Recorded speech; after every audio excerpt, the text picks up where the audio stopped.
Sir আপনার যদি heart দরকার হয় তাহলে আমার হার্ট আমি আপনার দিয়ে দিব। আমার 15 লাখ টাকা লাগবে না, 10 লাখ টাকা হইলেই চলবে। কি বলেন আপনি? আচ্ছা আপনি কি কথাগুলো বুঝে বলতেছেন?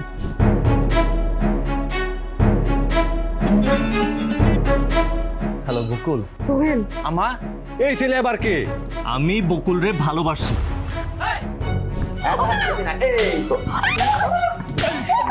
আমার এখানে থাকতে গেলে প্রত্যেকদিন 500 টাকা করে দেওয়া লাগবে। দিতে পারলে থাকবা, না পারলে নাই। ওরে আমি কাইটটা গাঙ্গে ভাষায় দিমু, তবু তোর লাগে বিয়া দিমু না। বকুল রে আমি বিয়া করুম আগামী 7 দিনের মধ্যে। বকুল রে বিয়া করে আমি এই বাড়ি থেকে নিয়ে যাবো।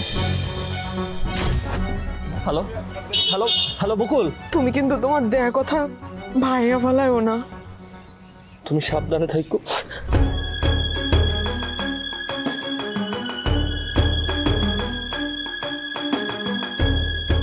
আমি এই বৃদ্ধ লোকটার বিয়ে করুম না, আমি একজনের ভালোবাসি। বিয়েও করবি না মানে? কি হয়েছে সোহেলের?